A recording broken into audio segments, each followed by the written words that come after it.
Hello dear students, welcome back to our economics class. ವಿದ್ಯಾರ್ಥಿಗಳೇ, ನೀವು ಹೋದ ಕ್ಲಾಸ್ನಲ್ಲಿ ಸೂಕ್ಷ್ಮ ಅರ್ಥಶಾಸ್ತ್ರದಲ್ಲಿ ಬರುವ ಫಸ್ಟ್ ಯೂನಿಟ್ಗಳ ಬಗ್ಗೆ ಅಧ್ಯಯನ ಮಾಡಿದ್ದೀರಾ. ಇವತ್ತಿನ ಕ್ಲಾಸ್ನಲ್ಲಿ ನಾವು ಸೆಕೆಂಡ್ ಯೂನಿಟ್ ಪ್ರಾರಂಭಿಸೋಣ. ಸೆಕೆಂಡ್ ಯೂನಿಟ್ನಲ್ಲಿ ನಾವು ಇವತ್ತಿನ ಕ್ಲಾಸ್ನಲ್ಲಿ ಬೇಡಿಕೆಯ ವಿಶ್ಲೇಷಣೆ ಬಗ್ಗೆ ತಿಳಿದುಕೊಳ್ಳೋಣ. ಮೊದಲನೇದಾಗಿ ನಾವು demand meaning and demand scheduled ಅಂದರೆ ಬೇಡಿಕೆಯ ಅರ್ಥ ಮತ್ತು ಬೇಡಿಕೆ ಅನುಸೂಚಿಯ ಬಗ್ಗೆ ತಿಳಿದುಕೊಳ್ಳೋಣ. ಫಸ್ಟ್ ಇಂಟ್ರೊಡಕ್ಷನ್ ಅಂದ್ರೆ ಪೀಠಿಕೆ. ಈ ಬೇಡಿಕೆ ಅನ್ನುವ ಪದ ಏನಾಗೈತಿ, ಅರ್ಥಶಾಸ್ತ್ರದಲ್ಲಿ ತುಂಬ ಮಹತ್ವವಾದ ಒಂದು ಅಂಶವಾಗಿದೆ ಅಂತ ಹೇಳ್ಬೋದು. ಈಗ ಮಾನವರಿಗೆ ಬಯಕೆಗಳು ಬೇಡಿಕೆಗಳು ಇಲ್ಲದಿದ್ದರೆ ಯಾವ ವಸ್ತುಗಳಿಗೆ ಏನಾಗಂಗಿಲ್ಲ, ಬೆಲೆನೇ ಇರಂಗಿಲ್ಲ ಅಂತ ಹೇಳ್ಬೋದು. ನೆಕ್ಸ್ಟ್ ಮೀನಿಂಗ್, ಅರ್ಥ, ಬೇಡಿಕೆಯ ಅರ್ಥ. ಸಾಮಾನ್ಯ ಅರ್ಥದಲ್ಲಿ ನಾವು ಬೇಡಿಕೆಯನ್ನು ಏನು ಮಾಡ್ತೀವಿ, ಆಸೆ, ಆಕಾಂಕ್ಷೆಗಳು ಅಥವಾ ಬಯಕೆಗಳು ಅಂಥೇಳಿ. ಈ ಬೇಡಿಕೆ ಅಂದರೆ ಬೇಡಿಕೆ ಅಂದ್ರೆ ಬೆಲೆಗಳು, ಬೇಡಿಕೆ ಪ್ರಮಾಣ ಕಡಿಮೆ ಆಗೋದು, ಬೆಲೆಗಳು ಏನಾಗೋದು ನಿರಂತರವಾಗಿ ಹೆಚ್ಚಾಗೋದು. ಬೆಲೆಗಳು ಏನಾಗ್ಬಿಟ್ಟು ಬರ್ತಾವ್ರಿ, ಬೆಲೆಗಳ ಪ್ರಮಾಣ ಹೆಚ್ಚಾದಂತೆ ಬೇಡಿಕೆಯ ಪ್ರಮಾಣ ಏನಾಗ್ತೈತಿ, ಕಡಿಮೆ ಆಗುತ್ತದೆ. ಈ ಒಂದು ಸನ್ನಿವೇಶಕ್ಕೆ ನಾವೇಂತ ಕರಿತೀವಿ, ಬೇಡಿಕೆ ಅಂಥೇಳಿ ಕರಿತೀವಿ. ನೆಕ್ಸ್ಟ್ ಈ ಬೇಡಿಕೆಯ ಡೆಫಿನೇಷನ್ಸ್, ವ್ಯಾಖ್ಯೆಗಳು. ಹಲವಾರು ಅರ್ಥಶಾಸ್ತ್ರಜ್ಞರು ಏನು ಮಾಡಿದಾರ್ರಿ, ಈ ಬೇಡಿಕೆಯ ಒಂದು ಅಂಶಕ್ಕೆ ಅಥವಾ ವಿಶ್ಲೇಷಣೆಗೆ ಅವರದೇ ಆದ ವ್ಯಾಖ್ಯೆಗಳನ್ನು ತಿಳಿಸಿದ್ದಾರೆ.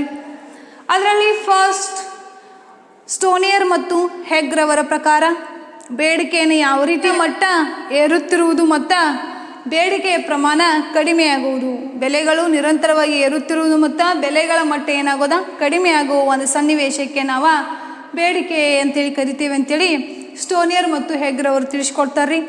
ನೆಕ್ಸ್ಟ್ ಪ್ರೊಫೆಸರ್ ಚಾಪ್ಮನ್ ರವರ ಪ್ರಕಾರ ಒಲವುಗಳ ಪರಿಣಾಮಾತ್ಮಕ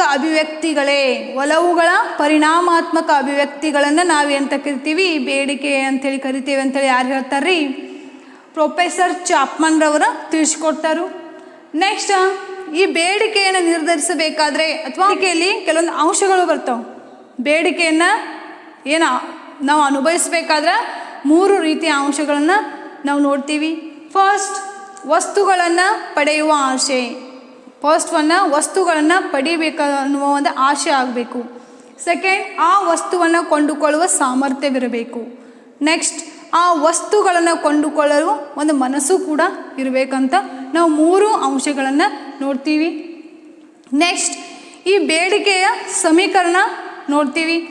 ಬೇಡಿಕೆಯ ಸಮೀಕರಣ D = F function by P.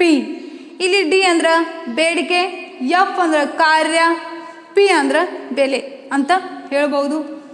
Next demand schedule ಅಂದ್ರೆ ಬೇಡಿಕೆಯ ಅನುಸೂಚಿ.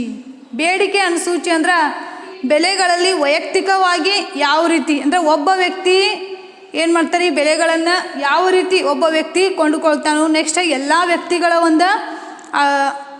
ವ್ಯಕ್ತಿಗಳ ಯಾವ ರೀತಿ ಹಣ್ಣುಗಳನ್ನು ಕೊಂಡುಕೊಳ್ತಾರೋ ಅನ್ನುವ ಒಂದು ಅಧ್ಯಯನ ನಾವು ಬೇಡಿಕೆ ಅನುಸೂಚಿಯಲ್ಲಿ ಮಾಡ್ತೀವಿ. ಆ ಬೇಡಿಕೆ ಅನುಸೂಚಿಯಲ್ಲಿ ನಾವು 2 ರೀತಿಯ ಪ್ರಕಾರಗಳನ್ನು ನೋಡ್ತೀವಿ. ಅದರಲ್ಲಿ ಫಸ್ಟ್ ವೈಯಕ್ತಿಕ ಬೇಡಿಕೆ ಅನುಸೂಚಿ, ಸೆಕೆಂಡ್ ಮಾರುಕಟ್ಟೆಯ ಬೇಡಿಕೆ ಅನುಸೂಚಿ. ಅಂದ್ರೆ individual demand scheduled first one, next one market demand scheduled ಅಂತೇಳಿ ನಾವು 2 ಪ್ರಕಾರಗಳನ್ನಾಗಿ ಅಧ್ಯಯನ ಮಾಡ್ತೀವಿ. ಅದನ್ನು ನಾವು ಫಸ್ಟ್ ಒಂದು ಕೋಷ್ಟಕದ ಸಹಾಯದಿಂದ ನೋಡ್ತೀವಿ. ವೈಯಕ್ತಿಕ ಬೇಡಿಕೆ ಅನುಸೂಚಿಯನ್ನು ಒಂದು ಕೋಷ್ಟಕದ ಮೂಲಕ ನಾವು ತಿಳಿಸ್ಕೊಡ್ತೀವಿ. ಇಲ್ಲಿ ಕೋಷ್ಟಕ ನೋಡ್ರಿ ಅಥವಾ ಪಟ್ಟಿಯನ್ನು ತೆಗೆದುಕೊಳ್ಳೋಣ. ಇಲ್ಲಿ ಮೊದಲನೇ ಹಂತದಲ್ಲಿ ಸೇಬು ಹಣ್ಣಿನ ಬೆಲೆಯನ್ನು ನೋಡ್ತೀವಿ. ಒಂದಕ್ಕಿಂತ ₹1 ಏನಾಗಿರ್ತೈತಿ, ₹1 ನಾವು ಸೇಬು ಹಣ್ಣುಗಳನ್ನು ಮೊದಲನೇ ಹಂತದಲ್ಲಿ ನೋಡ್ತೀವಿ.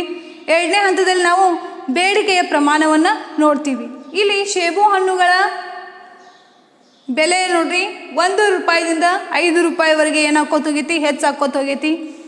ಅದಕ್ಕೆ ಅನುಗುಣವಾಗಿ ಬೇಡಿಕೆ ಪ್ರಮಾಣವು ಕೂಡ ಏನಾಕೋತ ಬಂದೈತಿ, ₹10ದಿಂದ ₹2ವರೆಗೆ ಕಡಿಮೆ ಆಗುತ್ತಾ ಬಂದಿದೆ. ಇಲ್ಲಿ ನಮಗೆ ಅರ್ಥವಾಗುವುದೇನೆಂದರೆ ಬೆಲೆಯ ಹೆಚ್ಚಾದಂತೆ ಬೇಡಿಕೆಯು ಕಡಿಮೆ ಆಗುತ್ತದೆ. ಈ ಒಂದು ಕೋಷ್ಟಕದಿಂದ ನಮಗೆ ತಿಳಿದು ಬರುವುದೇನೆಂದರೆ ಬೆಲೆಯು ಹೆಚ್ಚಾದಂತೆ ಬೇಡಿಕೆಯ ಪ್ರಮಾಣ ಕಡಿಮೆ ಆಗುತ್ತದೆ. ಇದು ವೈಯಕ್ತಿಕವಾಗಿ ನೋಡಿದ್ದು ನಾವು ಒಂದು ನಿರ್ದಿಷ್ಟ ಅವಧಿಯಲ್ಲಿ ಒಬ್ಬ ಗ್ರಾಹಕ ಅಥವಾ ಅನುಭೋಗಿಯ ನಿರಂತರ ಬೆಲೆಗಳಲ್ಲಿ ನಾವೇನು ಮಾಡ್ತೀವಿ ಕೊಂಡುಕೊಳ್ಳುವುದನ್ನು ಈ ಒಂದು ಕೋಷ್ಟಕದ ಸಹಾಯದಿಂದ ನಾವು ತಿಳಿದುಕೊಳ್ತೀವಿ. ನೆಕ್ಸ್ಟ್ 2ನೇ ಪಾಯಿಂಟ್, ಮಾರುಕಟ್ಟೆಯ ಬೇಡಿಕೆ ಅನುಸೂಚಿ, ಮಾರ್ಕೆಟ್ ಡಿಮಾಂಡ್ ಶೆಡ್ಯೂಲ್. ಇಲ್ಲಿ ನಾವು ಇದರ ಅರ್ಥ ಒಂದು ನಿರ್ದಿಷ್ಟ ಅವಧಿಯಲ್ಲಿ ಎಲ್ಲ ಗ್ರಾಹಕರು ಅಥವಾ ಎಲ್ಲ ಅನುಭೋಗಿಗಳು ವಿವಿಧ ರೀತಿಯ ಬೆಲೆಗಳಲ್ಲಿ ಹಣ್ಣುಗಳನ್ನು ಖರೀದಿಸುತ್ತಾರೆ. ಈ ಸನ್ನಿವೇಶವನ್ನು ಏನಂತ ಕರಿತೀವಿ, ಮಾರುಕಟ್ಟೆಯ ಬೇಡಿಕೆ ಅನುಸೂಚಿ ಅಂತೇಳಿ ಕರಿತೀವಿ. ಇದನ್ನು ಕೂಡ ಒಂದು ಕೋಷ್ಟಕದ ಸಹಾಯದಿಂದ ನಾವು ನೋಡ್ತೀವಿ. ಆ ಕೋಷ್ಟಕದಲ್ಲಿ ನೋಡ್ರಿ, ಮೊದಲನೇದಾಗಿ ನಾವು ಸೇಬು ಹಣ್ಣುಗಳ ಬೆಲೆಯನ್ನು, ನೆಕ್ಸ್ಟ್ ಎನ ಬೇಡಿಕೆ, ಬಿನ ಬೇಡಿಕೆ ಮತ್ತು ಸಿನ ಬೇಡಿಕೆ, ಲಾಸ್ಟ್ ಕಾಲಮ್ನಲ್ಲಿ ಒಟ್ಟು ಬೇಡಿಕೆಯನ್ನು ನಾವು ನೋಡ್ತೀವಿ. ಇಲ್ಲಿ ಬೆಲೆಗಳು 1, 2, 3, 4, 5 ಬೆಲೆಗಳು ನಿರಂತರವಾಗಿ ಏರ್ತಾ ಇವೆ. ಬೆಲೆಗಳು ಏನಾಕವ್ರಿ ಏರುತ್ತಾ ಹೋಗುತ್ತವೆ. ಇಲ್ಲಿ ಎನ ಬೇಡಿಕೆ ಯಾವ ರೀತಿ ಇದೆ, ಬಿನ ಬೇಡಿಕೆ ಯಾವ ರೀತಿ ಇದೆ, ಸಿನ ಬೇಡಿಕೆ ಯಾವ ರೀತಿ ಇದೆ ನೋಡ್ರಿ.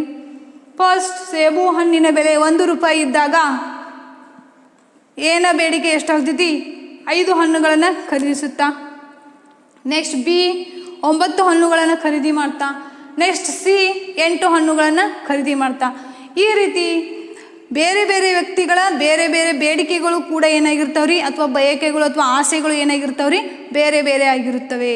ಇದು 1 ರೂಪಾಯಿ ಇದ್ದಾಗ ಒಬ್ಬ ವ್ಯಕ್ತಿ ಅವನಿಗೆ ಇಷ್ಟ ಆದಂತೆ ಅಥವಾ ಅವನ ಒಂದು ಆಸೆಯ ಒಂದು ಕಾರಣವಾಗಿ ಅವನು ಏನು ಮಾಡ್ತಾ ಆ ಒಂದು ಹಣ್ಣುಗಳನ್ನ ಖರೀದಿ ಮಾಡ್ತಾ. ಬಿನ ಒಂದು ಇಚ್ಛೆ ಅಂತೆ, ಸಿನ ಒಂದು ಇಚ್ಛೆ ಅಂತೆ ಅವ ಖರೀದಿ ಮಾಡ್ತಾ. ಟೋಟಲ್ ಏನಾಗ್ತೈತಿ, ಒಟ್ಟು ಬೇಡಿಕೆ 22 ಆಗ್ತೈತಿ ಮೊದಲನೇದ. ನೆಕ್ಸ್ಟ್ 2ನೇ ಒಂದು ಸೇಬು ಹಣ್ಣಿನ ಬೆಲೆ 2 ರೂಪಾಯಿ ಆದಾಗ ಎನ ಬೇಡಿಕೆ 4, ಬಿನ ಬೇಡಿಕೆ 7, ಸಿನ ಬೇಡಿಕೆ 6, ಟೋಟಲ್ 17. ಈ ರೀತಿ ಬೇರೆ ಬೇರೆ ವ್ಯಕ್ತಿಗಳ ಬೇರೆ ಬೇರೆ ಆಸೆಗಳಿಗೆ ಅನುಗುಣವಾಗಿ ಅವರು ಏನು ಮಾಡ್ತಾರೆ ಖರೀದಿ ಮಾಡ್ತಾರೆ ಅಂತ ಹೇಳ್ಬೋದು. ನೆಕ್ಸ್ಟ್ ಅದೇ ರೀತಿ 3, 4 ಮತ್ತು 5 ಬೆಲೆ, ಸೇಬು ಹಣ್ಣುಗಳ ಬೆಲೆ 5 ರೂಪಾಯಿ ಆದಾಗ ಎನ ಬೇಡಿಕೆ ಏನಾಗಿರ್ತೈತಿ 1, ಬಿನ ಬೇಡಿಕೆ ಕೂಡ 1 ಮತ್ತು ಸಿನ ಬೇಡಿಕೆ ಕೂಡ 1. ಈ ರೀತಿ ಟೋಟಲ್ 3 ಅಂತ ಹೇಳ್ಬೋದು. ಈ ರೀತಿ ಬೆಲೆ ಹೆಚ್ಚಾದಾಗ ಬೇಡಿಕೆ ಪ್ರಮಾಣ ಏನಾಗ್ತೈತಿ ಕಡಿಮೆ ಆಗುತ್ತದೆ ಅಂತ ಹೇಳ್ಬೋದು. ಈ ರೀತಿ ನೀವು 2 ರೀತಿಯ ಪ್ರಕಾರಗಳಾಗಿ ಬೇಡಿಕೆ ಅನುಸೂಚಿ ಪಟ್ಟಿಯನ್ನು ತೆಗೆದುಕೊಂಡಿರಿ. ವಿದ್ಯಾರ್ಥಿಗಳೇ, ನೀವು ಇವತ್ತಿನ ಕ್ಲಾಸ್ನಲ್ಲಿ ಬೇಡಿಕೆಯ ಅರ್ಥ, ಬೇಡಿಕೆಯ ವ್ಯಾಖ್ಯೆ ಮತ್ತು ಬೇಡಿಕೆಯ ಪ್ರಕಾರಗಳನ್ನು ಪಟ್ಟಿಯ ಸಹಾಯದಿಂದ ತಿಳಿದುಕೊಂಡಿದ್ರಿ. ಮುಂದಿನ ಕ್ಲಾಸ್ನಲ್ಲಿ ನಾವು ಬೇಡಿಕೆಯನ್ನು ನಿರ್ಧರಿಸುವ ಅಂಶಗಳ ಬಗ್ಗೆ ತಿಳಿದುಕೊಳ್ಳೋಣ. Thank you.